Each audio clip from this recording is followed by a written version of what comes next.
Hi hello ನಮಸ್ಕಾರ ಎಲ್ಲರಿಗೂ nature spirit nine ಆಟ್ Kannada ಟಾರೋ card ರೀಡಿಂಗಿಗೆ welcome. ಇವತ್ತು ನಾನು ಕಾರ್ಡ್ ರೀಡಿಂಗ್ ಅನ್ನು ಮಾಡ್ತಾ ಇಲ್ಲ, ಆದರೆ ಒಂದು ವಾರವನ್ನ ಪ್ರಸ್ತಾಪವನ್ನ ಮಾಡ್ತಾ ಇದ್ದೇನೆ. ಒಂದು ಮಂತ್ರದ ವಿಚಾರದ ಬಗ್ಗೆ ಮಾಹಿತಿಯನ್ನು ನಿಮಗೋಸ್ಕರವಾಗಿ ಕೊಡ್ತಾ ಇದ್ದೇನೆ. ಸೊ ಸರ್ವೇ ಸಾಮಾನ್ಯವಾಗಿ ಎಲ್ಲರಲ್ಲಿಯೂ ಇರುವಂತಹ ಒಂದು ಸಮಸ್ಯೆ, ಸಾಮಾನ್ಯವಾದಂತಹ ಸಮಸ್ಯೆ ಇದು. ಅದು ಮದುವೆಯಾಗಿರುವಂತಹ ವ್ಯಕ್ತಿಗಳಲ್ಲಿಯೂ ಇರುತ್ತೆ, ಅಥವಾ ಪ್ರೀತಿಗೆ ಕಮಿಟ್ ಆಗಿರುವಂತಹ ವ್ಯಕ್ತಿಗಳಲ್ಲೂ ಕೂಡ ಸರ್ವೇ ಸಾಮಾನ್ಯವಾಗಿ ಇರುತ್ತೆ. ಪ್ರೀತಿಸುವಾಗ ಇದ್ದಂತಹ ಒಂದು ಕಾಳಜಿ ಆಗ್ಲಿ, ಒಂದು ಅಟ್ಯಾಚ್ಮೆಂಟ್ ಆಗ್ಲಿ, ಒಂದು ಅಟ್ರಾಕ್ಷನ್ ಆಗ್ಲಿ, ಒಂದು ಸಾಮರಸ್ಯ ಆಗ್ಲಿ, ಯಾವುದೂ ಕೂಡ ಸ್ವಲ್ಪ ದಿನದ ತದನಂತರದಲ್ಲಿ ಇರೋದಿಲ್ಲ. ಇದು ಮದುವೆ ಆಗಿರೋರಿಗೂ ಕೂಡ ಅನ್ವಯವಾಗುವಂತಹದ್ದೇ ಆಗಿರುತ್ತೆ. ಏನೋ ಒಂದು ನಿರಾಸಕ್ತಿಯ ಜೀವನವನ್ನ ಮಾಡ್ತಿರ್ತಾರೆ. ಸೊ ಹಣ ಇರುತ್ತೆ, ಒಳ್ಳೆ ಉದ್ಯೋಗದಲ್ಲಿ ಇರ್ತೀರ, ಯಾವುದಕ್ಕೂ ಕಡಿಮೆ ಇಲ್ಲ, ಅದರ ಪ್ರೀತಿಯೇ ಇಲ್ಲ, ಎಂಥ ಜೀವನ ಇದು ಅನ್ನುವಂತಹ ಪ್ರಶ್ನೆ ಸಾಮಾನ್ಯವಾಗಿ ಎಲ್ಲರಲ್ಲಿಯೂ ಮಾಡುತ್ತೆ. ಎದೊಳ್ಬೇಕು, ಕೆಲ್ಸಕ್ಕೆ ಹೋಗ್ಬೇಕು, ದುಡಿಬೇಕು, ದುಡ್ದು ಇಡ್ತಾ ಇದ್ದೀನಿ, ಆದರೂ ಕೂಡ ನನ್ನನ್ನು ಯಾರು ಪ್ರೀತಿಯಿಂದ ನೋಡ್ಕೊಳ್ಳಲ್ಲ, ಸಾಮರಸ್ಯದಿಂದ ನೋಡ್ಕೊಳ್ಳಲ್ಲ, ಒಂದು ಫೀಲಿಂಗ್ಗಳ ಶೇರಿಂಗ್ಗಳಿಲ್ಲ, ಜೀವನ ಒಂದು ಸಪ್ಪೆ ಅನ್ನಿಸ್ತಾ ಇದೆ, ಈ ಜೀವನ ಬೇಕಾ ಅನ್ನಿಸ್ತಾ ಇದೆ. ಇದೆಲ್ಲ ಪ್ರಶ್ನೆಗಳು ಕೂಡ ನಿಮ್ಮಲ್ಲಿ ಕಾಡುವಂತಹದ್ದು. ಇದನ್ನ ಈ ಒಂದು ವಿಚಾರವನ್ನ ಎಲ್ಲರ ಮುಂದೆ ಪ್ರಸ್ತಾಪ ಮಾಡೋದಕ್ಕೆ ಸಾಧ್ಯವೇ ಇಲ್ಲ. ಯಾರ್ಯಾರು ಕೂಡ ಅಂತಹ ದೊಡ್ಡ ಪ್ರಮಾಣದಲ್ಲಿ ಪ್ರಸ್ತಾಪವನ್ನ ಮಾಡೋದಿಲ್ಲ. ಏನಪ್ಪ, ನನ್ನ ಜೀವನ ಬಹಳ ನಿರಾಸಕ್ತಿಯಾಗಿದೆ, ಅಯ್ಯೋ ನನ್ನ ಜೀವನದಲ್ಲಿ ಏನು ಉತ್ಸಾಹನೇ ಇಲ್ಲ ಅನ್ನುವಂತಹ ಪ್ರಸ್ತಾಪವನ್ನು ಸಾಮಾನ್ಯವಾಗಿ ಮಾಡಿರೋದಿಲ್ಲ. ಆದರೆ ಕೂತ್ಕೊಂಡು ಯೋಚನೆ ಮಾಡಿರ್ತೀರಾ, ಕೂತ್ಕೊಂಡು ಹತ್ತಿರ್ತೀರಾ, ಇದೆಲ್ಲವನ್ನ ಕೂಡ ಮಾಡಿರ್ತೀರಾ.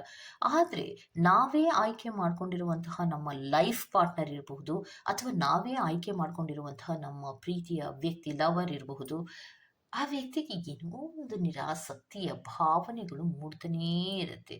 ಸೊ ಕರೆಕ್ಟಾಗಿ ಕೂತ್ಕೊಂಡು ಮಾತಾಡಬೇಕು ಅಂದರೆ ಜಗಳ ಶುರು ಮಾಡ್ತಾರೆ. ಜಗಳದಲ್ಲಿ ಎಂಡಿಂಗ್ ಆಗ್ತಾ ಇರುತ್ತೆ, ಜೀವನ ದಿನ ದಿನ ದಿನ ದಿನ ಕಳೀತಾ ಇರುತ್ತೆ. ಆದರೆ ಪ್ರೀತಿಯಿಂದ ಯಾವತ್ತು ಮಾತಾಡಿಸ್ತಾರೆ. ಒಂದು ಮೊಳ ಹೂವನ್ನು ಕೂಡ, ಹುಡುಗಿರಲ್ಲಿ ಬರ್ತಾ ಇರೋದು, ಒಂದು ಮೊಳ ಹೂವನ್ನು ಕೂಡ ಅತ್ಯಂತ ಪ್ರೀತಿಯಿಂದ ತಂದು ನನಗೆ ಕೊಡಲ್ವಲ್ಲ, ಪ್ರೀತಿ ಇಲ್ವಾ ಇವರಿಗೆ, ಅಥವಾ ಪ್ರೀತಿಯನ್ನು ವ್ಯಕ್ತಪಡಿಸೋದಿಕ್ಕೆ ಬರೋದಿಲ್ವಾ, ಇದೆಂಥ ಲೈಫ್ ಇದು, ಸಪ್ಪೆ ಜೀವನ ಇದು, ಭಾರಿ ಕೆಲಸ ಮಾಡು ದುಡ್ದಿಡು, ಕೆಲಸ ಮಾಡು ದುಡ್ದಿರು, ಮನೆಗೆ ಹೋದ್ರೆ ಯಾವುದೇ ರೀತಿಯ ನೆಮ್ಮದಿಯೇ ಇಲ್ಲ, ಇದು ಒಂದು ಜೀವನನ ಅಂತ ಸಾಮಾನ್ಯವಾಗಿ ಎಲ್ಲರಲ್ಲಿಯೂ ಅನಿಸಿರುತ್ತೆ. ಯಾಕೆ ಕಾರಣ ಅಂದರೆ ನಿಮ್ಮಲ್ಲಿರುವಂತಹ ಒಂದು ಕೆಲಸದ ಒತ್ತಡ ಇರಬಹುದು, ಅಥವಾ ನೀವು ಪ್ರಾಪರ್ಟಿಯ ಚಿಂತೆ ಇರ್ಬೋದು, ಹಣವನ್ನು ಜಾಸ್ತಿ ದುಡಿಬೇಕು ಅನ್ನುವಂತಹ ಚಿಂತೆ ಇರ್ಬೋದು, ಬೇರೆಯವರಿಗೆ ಬೇರೆ ವ್ಯಕ್ತಿಗಳ ಕಡೆಗೆ ಆಕರ್ಷಣೆ ಇರಬಹುದು. ಇದೆಲ್ಲವೂ ಕೂಡ ಕಾರಣ ಆಗುತ್ತೆ. ಸರ್ವೇ ಸಾಮಾನ್ಯವಾಗಿ ನೀವೇ ಆಯ್ಕೆ ಮಾಡ್ಕೊಂಡಂತಹ ವ್ಯಕ್ತಿಗಳಲ್ಲಿ ಯಾವುದೇ ರೀತಿಯ ಇಂಟ್ರೆಸ್ಟು ಇರೋದೇ ಇಲ್ಲ. ಇದು ಒಂದು ಜೀವನ. ಸೊ ನಿಮ್ಮ ಪಾಡಿಗೆ ನೀವು ಕೆಲಸ ಮಾಡ್ತಿರ್ತೀರ, ಅವ್ರ ಪಾಡಿಗೆ ಅವ್ರು ಕೆಲಸ ಮಾಡ್ತಿರ್ತಾರೆ, ಬಟ್ ಒಟ್ಟಿಗೆ ಜೀವನವನ್ನು ಮಾಡ್ತಿರ್ತೀರ.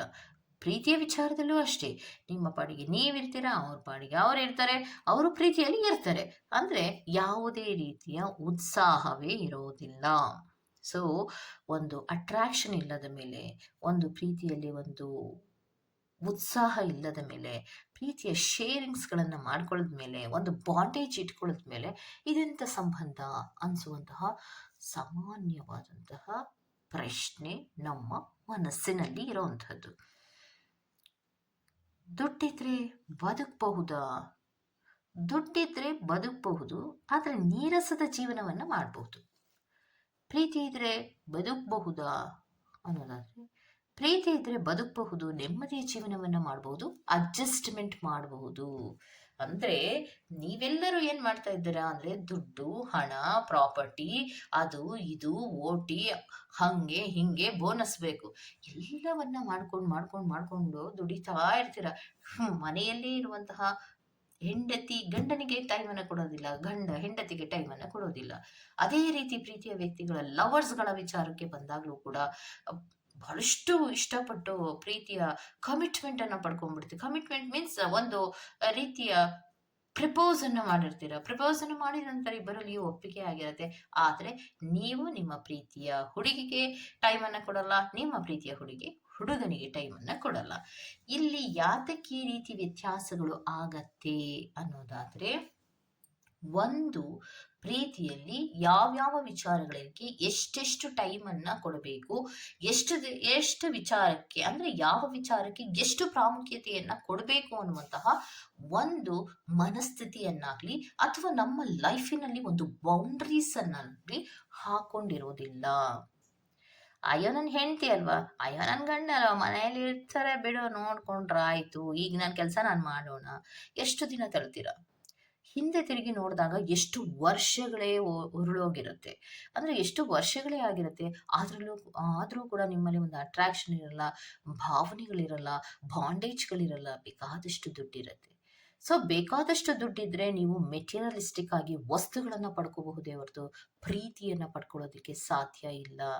ನೀವು ಎಷ್ಟು ನಿಮ್ಮ ಕಾಮಿಟಿನಲ್ಲಿರುವಂತಹ ಹೆಂಡತಿ ಗಂಡನನ್ನ ಇರ್ಬೋದು, ಗಂಡ ಹೆಂಡತಿಯನ್ನ ಇರಬಹುದು, ಅಥವಾ ಲವರ್ಸ್ಗಳಿರ್ಬೋದು, ಹುಡುಗ ಇರ್ಬೋದು, ಹುಡುಗಿ ಇರ್ಬೋದು, ಯಾರೇ ಇರ್ಬೋದು, ನೀವು ಪದೇ ಪದೇ ನಿರ್ಲಕ್ಷ್ಯವನ್ನ ಮಾಡ್ತಾ ಇದ್ರೆ ಅಮೂಲ್ಯವಾದ ಪ್ರೀತಿಯನ್ನ ನೀವು ಕಳ್ಕೊತಾ ಇರ್ತೀರಿ ಹೊರತು ಅಲ್ಲಿ ಒಂದು ಗ್ಯಾಪ್ಗಳು ಸೃಷ್ಟಿ ಆಗ್ತಾ ಇರುತ್ತೆ. ನಿಮ್ಮಿಬ್ಬರ ನಡುವೆ ಒಂದು ಗ್ಯಾಪ್ ಅನ್ನೋದು ಸೃಷ್ಟಿ ಆಗ್ತಾ ಇರುತ್ತೆ.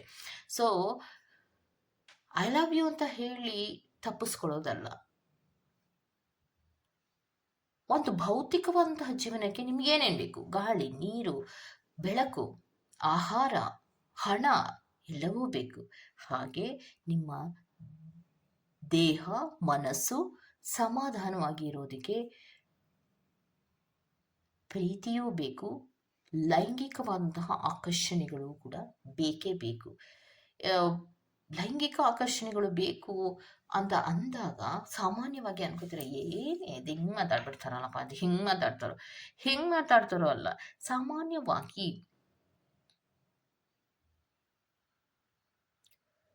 ಇದೆಲ್ಲವೂ ಕೂಡ ಪ್ರಕೃತಿಯ ಸೃಷ್ಟಿಯೇ ಆಗಿರೋದ್ರಿಂದ ಪ್ರಕೃತಿಯಲ್ಲಿ ಎಲ್ಲವೂ ಬೇಕು, ಮಿಕ್ಕೆಲ್ಲ ಬೇಕು, ಇದು ಮಾತ್ರ ಬೇಡ ಅಂದ್ರೆ ಹೇಗೆ?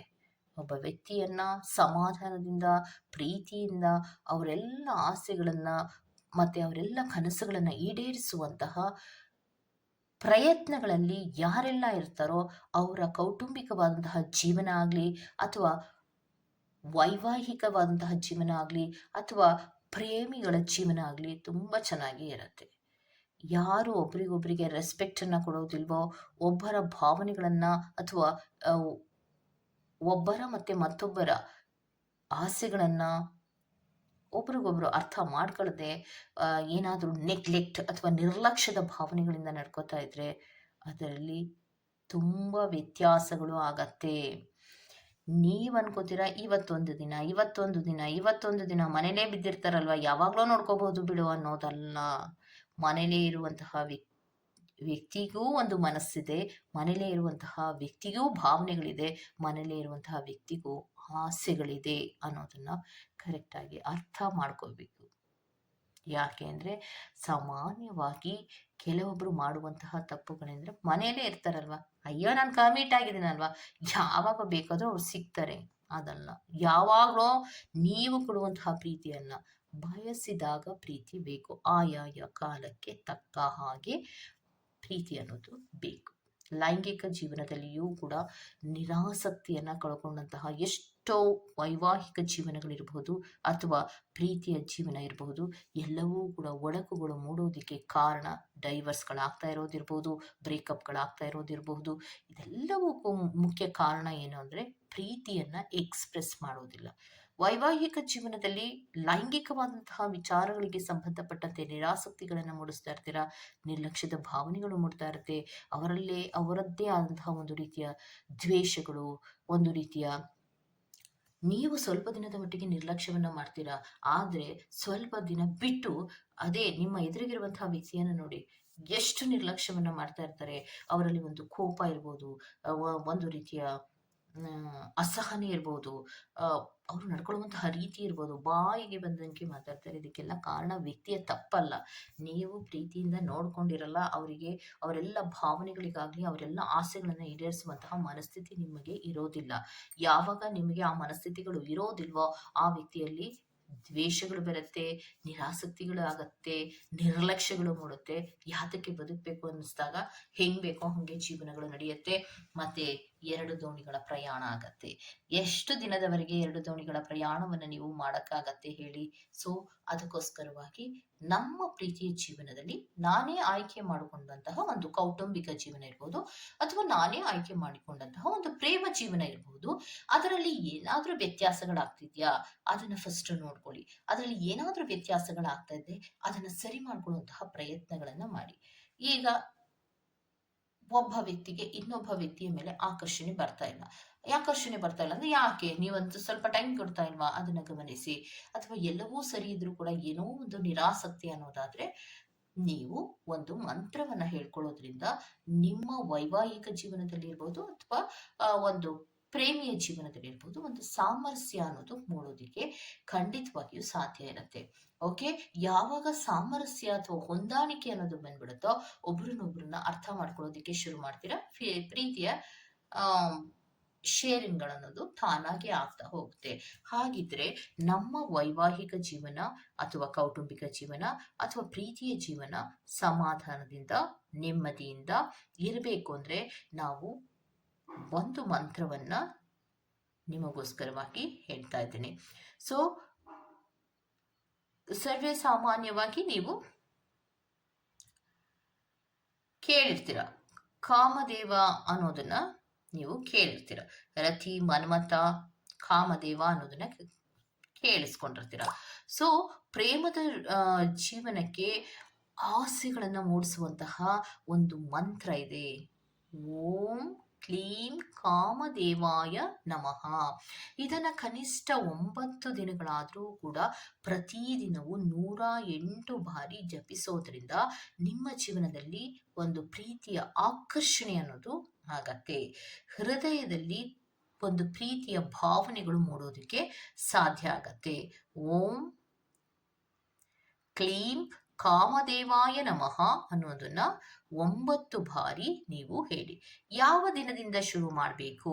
ಇದನ್ನ ಶುಕ್ರವಾರದಿಂದ ಶುರು ಮಾಡಿ. ಯಾಕಂದ್ರೆ ಭೌತಿಕವಾದಂತಹ ಕೆಲವೊಂದು ಸೌಕರ್ಯಗಳಿರ್ಬೋದು, ಲೈಂಗಿಕ ಸುಖಗಳಿಗೆ ಸಂಬಂಧಪಟ್ಟಂತಹ ಕೆಲವೊಂದು ವಿಚಾರಗಳಿಗೆ ಸಂಬಂಧಪಟ್ಟಿರುವಂತಹದ್ದೇ ಇರ್ಬೋದು, ಅದಕ್ಕೆ ಕಾಮದೇವರ ಮಂತ್ರವನ್ನ ನಾವು ಹೇಳ್ಬೇಕಾಗತ್ತೆ. ಈ ಕಾಮದೇವರ ಮಂತ್ರ ಅನ್ನೋದನ್ನ ನಾವು ಯಾರಿಗ್ ಬೇಕಾದ್ರೂ ಬಳಸ್ಬೋದಾ? ನಮ್ಗೆ ಇಷ್ಟ ಬಂದವ್ರಿಗೆ ಬಳಸ್ಬೋದಾ? ಖಂಡಿತವಾಗಿಯೂ ಇಲ್ಲ. ಇದರಲ್ಲಿ ತನ್ನದೇ ಆದಂತಹ ಒಂದು ನ್ಯಾಯಯುತವಾಗಿ ಇರಬೇಕು. ಒಬ್ಬರನ್ನ ಒಬ್ರು ಪ್ರೀತಿಸ್ತಾ ಇದ್ದು ಪ್ರೇಮ ಜೀವನದಲ್ಲಿ ಮೇಲಿಂದ ಮೇಲೆ ಕಲಹಗಳು ಬರ್ತಾ ಇದ್ರೆ, ಪ್ರೇಮ ಜೀವನದಲ್ಲಿ ಒಂದು ಪ್ರೀತಿಯ ಆಕರ್ಷಣೆ ಬರೋದಕ್ಕೋಸ್ಕರವಾಗಿ ಹೇಳ್ಬೋದು. ಕೌಟುಂಬಿಕ ಜೀವನದಲ್ಲಿಯೂ ಅಷ್ಟೇ, ಮೇಲಿಂದ ಮೇಲೆ ಜಗಳಗಳಾಗ್ತಾ ಇದ್ರೆ, ನಿರಾಸಕ್ತಿಯ ಭಾವನೆಗಳು ಗಂಡ ಅಥವಾ ಹೆಂಡತಿಯರಲ್ಲಿ ಇದ್ರೆ, ಅಂತಹವರು ಶುದ್ಧ ಮನಸ್ಸಿನಿಂದ, ಭಕ್ತಿಯಿಂದ ಈ ಒಂದು ಮಂತ್ರವನ್ನ ಹೇಳ್ಬೇಕು. ಓಂ ಕ್ಲೀಂ ಕಾಮದೇವಾಯ ನಮಃ ಅನ್ನೋದನ್ನ ಶುಕ್ರವಾರ 9 ದಿನಗಳ ಕಾಲ 108 ಬಾರಿ ಜಪಿಸೋದ್ರಿಂದ ನಿಮ್ಮ ವೈವಾಹಿಕ ಜೀವನದಲ್ಲೇ ಇರಬಹುದು ಅಥವಾ ಪ್ರೇಮ ಜೀವನದಲ್ಲೇ ಇರಬಹುದು, ಒಂದು ಪ್ರೀತಿಯ ಆಕರ್ಷಣೆ ಅನ್ನೋದು ಮೂಡೋದಿಕ್ಕೆ ಸಾಧ್ಯ ಆಗತ್ತೆ. ಯಾವಾಗ ಪ್ರೀತಿಯ ಆಕರ್ಷಣೆಗಳು ಮೂಡೋದಿಕ್ಕೆ ಶುರು ಆಗುತ್ತೋ, ಅಂತಹ ಜೀವನದಲ್ಲಿ ಒಂದು ಉತ್ಸಾಹ ಬರೋದಿಕ್ಕೆ ಶುರು ಆಗುತ್ತೆ. ಯಾವಾಗ ಉತ್ಸಾಹ ಬರೋದಿಕ್ಕೆ ಶುರು ಆಗುತ್ತೋ, ಎಂತಹ ಸಮಸ್ಯೆಗಳಿದ್ರು ಅಡ್ಜಸ್ಟ್ಮೆಂಟ್ ಅನ್ನೋದು ಖಂಡಿತವಾಗಿಯೂ ಇರುತ್ತೆ. ಯಾವಾಗ ಅಡ್ಜಸ್ಟ್ಮೆಂಟ್ ಅನ್ನೋದು ಇರುತ್ತೋ, ಅಂತಹ ಸಂದರ್ಭಗಳಲ್ಲಿ ಜೀವನದಲ್ಲಿ ಅಂತಹ ದೊಡ್ಡ ಏರುಪೇರುಗಳು ಆಗೋದಿಕ್ಕೆ ಸಾಧ್ಯ ಆಗೋದಿಲ್ಲ. ಅದನ್ನ ಬಿಟ್ಟು ಓರ್ವ ವ್ಯಕ್ತಿ ನಿಮ್ಮನ್ನ ಪ್ರೀತಿಸ್ತಾನೆ ಇರೋದಿಲ್ಲ, ಇನ್ನೋರ್ವ ವ್ಯಕ್ತಿಯನ್ನ ಪಡ್ಕೊಳ್ಳೋದಕ್ಕೋಸ್ಕರ ನಾನು ಓಂ ಕ್ಲೀಂ ಕಾಮದೇವಾಯ ನಮಃ ಅಂತ ನಾನು ಹೇಳಿ ಪಡ್ಕೋತೀನಿ ಅಂದ್ರೆ ಖಂಡಿತವಾಗಿಯೂ ಅದು ಸಾಧ್ಯ ಇಲ್ಲ. ಆ ಮಂತ್ರ ನಿಮಗೆ ವರ್ಕ್ ಆಗೋದಿಲ್ಲ. ಯಾವುದೇ ಮಂತ್ರವನ್ನ, ಯಾವುದೇ ಸ್ಪಿರಿಟ್ಸ್ ಗಳಿಗೆ ಸಂಬಂಧಪಟ್ಟಂತಹ, ದೈವಿಕತ್ವಕ್ಕೆ ಸಂಬಂಧಪಟ್ಟಂತಹ ಯಾವುದೇ ಮಂತ್ರಗಳನ್ನ ಬಳಸುವಾಗ ನ್ಯಾಯಯುತವಾಗಿರ್ಬೇಕು, ಮತ್ತೆ ಪರಿಶುದ್ಧವಾದಂತಹ ಮನಸ್ಸಿನಿಂದ ಬಳಸಬೇಕು, ಮತ್ತೆ ನಿಮ್ಗೆ ಇಷ್ಟ ಬಂದಾಗೆ ನೀವು ಬಳಸೋದಲ್ಲ. ಯಾವುದೋ ವ್ಯಕ್ತಿಗೆ ತೊಂದರೆಯನ್ನ ಕೊಡೋದಕ್ಕೋಸ್ಕರವಾಗಿ ನಾನು ಈ ಮಂತ್ರವನ್ನ ಹೇಳ್ತೀನಿ ಅಂತ ನೀವೇನಾದ್ರೂ ಹೇಳ್ತಾ ಕೂತ್ಕೊಂಡ್ರೆ ಅದು ನಿಮ್ಗೆ ವರ್ಕ್ ಖಂಡಿತವಾಗಿಯೂ ಆಗೋದಿಲ್ಲ. ಈಗ ಆಲ್ರೆಡಿ ಕಮಿಟ್ ಆಗಿದ್ದೀರಾ, ಈಗ ಗಂಡ ಹೆಂಡತಿಯ ಜೀವನದಲ್ಲಿ ಮೇಲಿಂದ ಮೇಲೆ ಜಗಳಗಳಾಗ್ತಾ ಇದೆ, ಸಾಮರಸ್ಯ ಇಲ್ಲ, ಅಟ್ರಾಕ್ಷನ್ಸ್ ಇಲ್ಲ, ಉತ್ಸಾಹ ಇಲ್ಲ, ಮತ್ತೆ ಅವರಲ್ಲಿ ಯಾವುದೇ ರೀತಿಯ ಭಾವನೆಗಳು ಮೂಡ್ತಾ ಇಲ್ಲ ಅಂದಾಗ ಅವರು ಖಂಡಿತವಾಗಿಯೂ ಇದನ್ನು ಹೇಳ್ಬಹುದು. ಪ್ರೇಮಿಗಳ ಜೀವನದಲ್ಲಿಯೂ ಅಷ್ಟೇ. ಮೇಲಿಂದ ಮೇಲೆ ಜಗಳ ಆಗ್ತಾ ಇದೆ, ನಿಮ್ಮಿಬ್ಬರಲ್ಲಿಯೂ ಪ್ರೀತಿ ಇತ್ತು, ಯಾಕೋ ನಮಗೆ ಗೊತ್ತಿಲ್ಲದ ಹಾಗೆ ಇಬ್ಬರಲ್ಲಿಯೂ ನಿರಾಸಕ್ತಿ ಮೂಡ್ತಾ ಇದೆ ಅಂದಾಗ, ಆಗ ನೀವು ಈ ಒಂದು ಮಂತ್ರವನ್ನ ಹೇಳ್ಬಹುದು. ಶುಕ್ರವಾರದಿಂದ ಶುರು ಮಾಡಿ 9 ದಿನಗಳ ಕಾಲದವರೆಗೆ ಯಾವ ಟೈಮಿನಲ್ಲಿ ಹೇಳ್ತಾ ಇದ್ರೋ ಅದೇ ಟೈಮಿನಲ್ಲಿ ಹೇಳುವಂತಹ ಪ್ರಯತ್ನಗಳನ್ನ ಮಾಡಿ. ಇದರಲ್ಲಿ ನಿಮಗೆ ಒಳ್ಳೆಯ ರಿಸಲ್ಟ್‌ಗಳು ಸಿಗತ್ತೆ. ಆದರೆ ದುರುದ್ದೇಶಪೂರ್ವಕವಾಗಿ ದುರುದ್ದೇಶವನ್ನ ಮನಸ್ಸಿನಲ್ಲಿ ಇಟ್ಕೊಂಡು ಈ ಮಂತ್ರವನ್ನ ಬಳಸಬೇಡಿ. ಇದು ತೊಂದರೆಗೆ ಕಾರಣವಾಗತ್ತೆ. ಓಕೆ. ಯಾವಾಗ್ಲೂ ಕೂಡ ನೀವು ಯಾವುದೇ ಒಂದು ಮಂತ್ರವನ್ನ ಜಪ ಮಾಡ್ತಾ ಇದ್ರೂನು ಕೂಡ ಸ್ಪಿರಿಟ್ಸ್ ಇರಬಹುದು ಅಥವಾ ದೈವಿಕತ್ವಕ್ಕೆ ಸಂಬಂಧಪಟ್ಟಂತಹ ಯಾವುದೇ ದೇವರು ಇರಬಹುದು, ಹಳದಿ ತೂಗುವಂತಹ ಕೆಲಸವನ್ನ ಮಾಡೇ ಮಾಡ್ತಾರೆ. ನೀವು ಯಾತಕ್ಕೋಸ್ಕರ ಪೂಜೆಯನ್ನ ಮಾಡ್ತಾ ಇದ್ದೀರಾ? ಇದು ನ್ಯಾಯಯುತವಾಗಿದೆಯಾ? ಇವರು ಮಾಡುವಂತಹ ಪೂಜೆಗೆ ಅಥವಾ ಮಂತ್ರಗಳಿಗೆ ನಾನು ಇವರಿಗೆ ಫಲಿತಾಂಶವನ್ನ ಕೊಡಬಹುದಾ? ಅಥವಾ ಫಲಗಳನ್ನ ಕೊಡಬಹುದಾ? ಅದು ಫಲಗಳನ್ನ ಕೊಡೋದ್ರಿಂದ ಯಾರಿಗೂ ತೊಂದರೆ ಆಗೋದಿಲ್ವಾ? ಅನ್ನೋದನ್ನ ದೇವರು ಕೂಡ ಗಮನಿಸಿಯೇ ನಿಮ್ಗೆ ಫಲಗಳನ್ನ ಕೊಡುವಂತಹದ್ದು. ಯಾವುದೇ ತೊಂದರೆ ಇಲ್ಲ. ಇದು ನಮ್ಮದೇ ಕಮಿಟ್ಮೆಂಟ್. ಇದರಿಂದ ಬೇರೆಯವ್ರಿಗೆ ಯಾರಿಗೂ ತೊಂದರೆ ಇಲ್ಲ ಅಂದ್ರೆ ಖಂಡಿತವಾಗಿಯೂ ನೀವು ಈ ಮಂತ್ರವನ್ನ ಬಳಸೋದ್ರಿಂದ ನಿಮ್ಮ ವೈವಾಹಿಕ ಜೀವನದಲ್ಲಿ ಇರಬಹುದು ಅಥವಾ ಪ್ರೇಮ ಜೀವನದಲ್ಲಿ ಇರಬಹುದು, ಒಂದು ಸಾಮರಸ್ಯವನ್ನ, ಒಂದು ಉತ್ಸಾಹವನ್ನ, ಒಂದು ಆಕರ್ಷಣೆಯನ್ನ ಪಡ್ಕೊಳ್ಳೋದಿಕ್ಕೆ ಸಾಧ್ಯ ಇದೆ ಅಂತ ಹೇಳ್ಬಹುದಾಗಿರುತ್ತೆ. ಓಕೆ. ಸೊ ಇದಿಷ್ಟು ಕಾಮದೇವರಿಗೆ ಸಂಬಂಧಪಟ್ಟಂತಹ ಒಂದು ಮಂತ್ರವನ್ನ ನಿಮ್ಮ ಪ್ರೀತಿಯ ವಿಚಾರಕ್ಕೆ ಸಂಬಂಧಪಟ್ಟಂತೆ ಕೊಟ್ಟಿರುವಂತಹ ಒಂದು ಮಂತ್ರವಾಗಿದೆ. ಈ ಮಂತ್ರದ ಕೆಲವೊಂದು ಉಪಯೋಗವನ್ನು ನೀವು ಪಡ್ಕೋಬೇಕು ಅಂದ್ರೆ ಕರೆಕ್ಟ್ ಆದಂತಹ ರೀತಿಯಲ್ಲಿ ಬಳಸಿ ಅಂತ ಹೇಳ್ತಾ ನಾನು ಈ ವಿಡಿಯೋನ ಮುಗಿಸ್ತಾ ಇದ್ದೀನಿ. ಓಕೆ. ನಾನು ಮತ್ತೊಂದು ರೀಡಿಂಗ್ ಗಳಲ್ಲಿ ಬರೋವರೆಗೂ take care and bye bye.